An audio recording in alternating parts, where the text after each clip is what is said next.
Hello बच्चों, आज हम जानेंगे एक ऐसा रिश्ता जो दिखता है डरावना, लेकिन असल में है भरोसे, समझ और परंपरा का रिश्ता।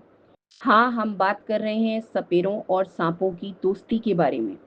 सपेरे सिर्फ सांप पकड़ने वाले नहीं होते हैं, बल्कि वे होते हैं सांपों को समझने वाले, उनकी भाषा पढ़ने वाले और प्रकृति के सच्चे साथी।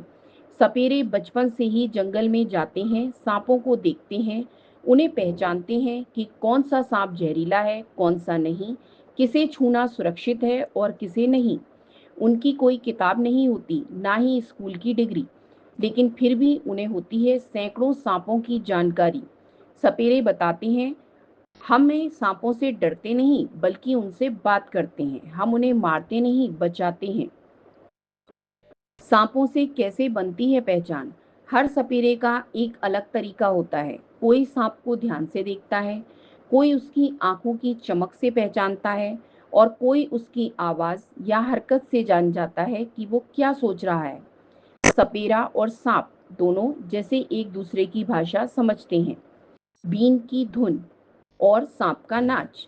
जब सपेरा बीन बजाता है तो सांप नाचता हुआ लगता है, लेकिन असल में बच्चों, सांप को तो सुनाई ही नहीं देता, उसे कोई आवाज सुनाई नहीं देती। वो तो बीन की हिलती डुलती छड़ी को देखता है और उसी के हिसाब से हिलता है। पर सपेरा जानता है कि कहाँ कितनी गति से बीन घुमानी है, ताकि सांप शांत बना रहे और किसी को कोई नुकसान ना हो। पीढ़ी दर पीढ़ी चलता ज्ञान सपेरों के बच्चे बचपन से ही सीखते हैं। कौन सा पौधा सांप काटने की दवा देता है, किस जगह पर कौन सा सांप मिलेगा, सांपों को पकड़ना कैसे है बिना मारे बिना डराए।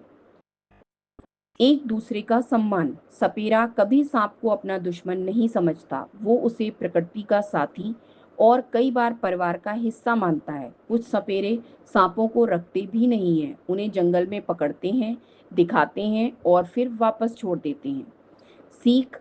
सपेरे हमें सिखाते हैं कि अगर हम किसी चीज को गहराई से समझें तो हम उससे डरना बंद कर देते हैं, चाहे वो सांप हो, अंधेरा हो या फिर कोई मुश्किल। तो बच्चों, अब जब भी आप किसी सपेरे को देखें तो उसके कपड़े या सांप से मत डरिए, बल्कि उसकी प्राचीन कला और ज्ञान का सम्मान कीजिए। अगले ऑडियो में जानेंगे कैसे बदल रहा है सपेरों का जीवन और वे क्या कर रहे हैं इस नई दुनिया में।